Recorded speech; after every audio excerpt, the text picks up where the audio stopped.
So many of us are celebrating the one-off testimonies that God shows up, and I love it.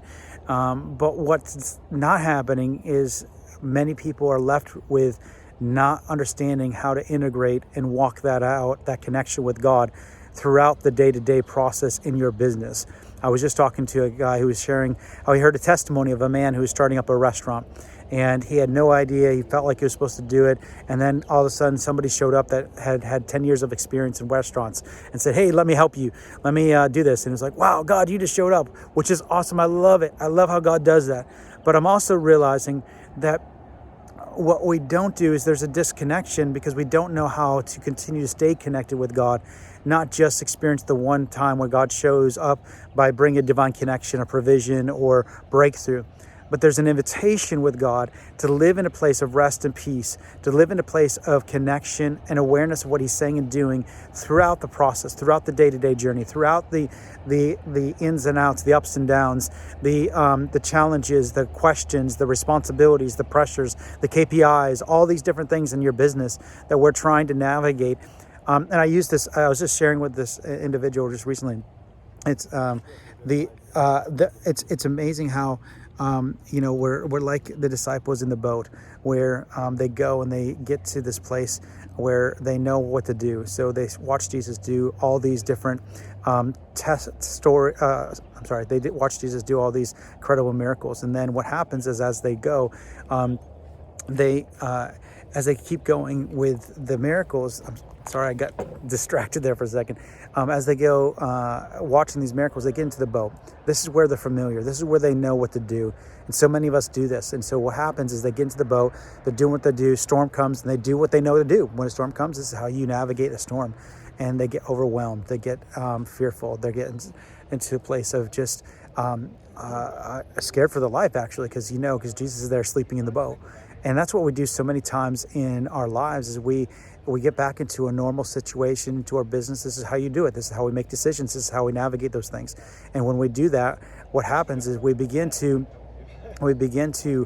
just function out of the place of what we know to do instead of being connected to the Lord and what the Lord is saying. And you remember Jesus got up, and as he got up, he woke up. They woke him up because they're scared. He commands peace, and he's like, "What? Where's your faith? Like, why didn't you activate your faith? Like you saw all these things." Now I'm adding to his words, but you saw what I've done. Why didn't you partner with God with the authority that you have? And I think so many of us don't know how to integrate the spiritual and the practical. And I believe there's an invitation. I want to encourage you to do that. I want to encourage you to be aware that you can actually stay connected to the Lord and Holy Spirit throughout the day, to hear His voice, to lean in, to know this is where I'm saying to go. And as you go, He's like, good, now I got a divine connection for you too. Not just the one time like, oh, I felt like the Lord said to go after this, so I did, and then somebody showed up. But it's staying connected in the journey. He's not just looking for you to go get an idea from Him and run with it, but actually walk with Him through the journey. Because when we do, we actually are able to experience the full creative expression He wanted in that word, in that promise. Not you striving, it's up to me to do it. In fact, I was just talking to another person who shared an incredible vision and encounter with God during a dream and a mandate really on their life. And they're feeling this sense of being overwhelmed, like, this is so big and I don't know how I'm going to do it. I'm like, wait a second, this is not your job to do it. God gave it to you saying, hey, I'm giving you an invitation. This is what I'd love to do with you. Do you want to do it? And if you say yes, great, let's go do it together. Because His burden is light, His yoke is easy. It was never your job to figure it out, to make it happen. It's your job to walk with Him. And sometimes that walking and waiting is hard. Before the breakthroughs, like, God, I thought you said to do this. But God's building something inside of you and in me. And so I just want to encourage you, as you're learning how to integrate walking with God in the practical decisions and the day-to-day things, stay connected. Stay connected to what He's saying and doing. Stay aware of what He's saying and doing. Don't just look for the one-off testimonies, which I love God stepping in, but also He's looking for relationship, which is John 15, abide. Abide, abide, abide. Abide with Him. Apart from Him, you can do nothing. And that's your invitation throughout the day, to stop, put your affection back on Him. I just invite you, Holy Spirit. There you are. Thanks. Yeah, there's your... when in the midst of the fogginess, in the midst of the craziness, in the midst of the busy schedule, the pressures, the responsibilities. You can feel the weight. That's when you stop. Oh, wait, I'm taking something on that's not mine. So you stop and you just say, okay, Lord, I love you. Thank you that you love me. Thank you that you're good, that you didn't call me to walk in anxiety and stress, but peace. So I just receive your peace. I thank you for your mercies that are new every morning. I thank you that you're here with me. Thank you, so good. And then you get peace back. You got reconnected.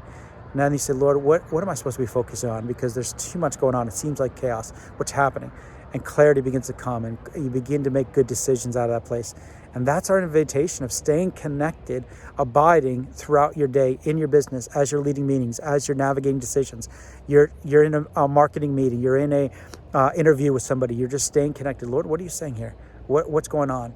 And you start to feel the difference as you when you step out from that place of connection and grace and peace. You can feel the weight, the pressure, the frustration. So when you do, get back connected. And as you do that, God is there, and you're able to know when you're in the midst of it, what to release, what you need to do, how to navigate it. So I just want to encourage you. God is inviting us to stay integratedly connected to him in all our processes and our day-to-day decisions.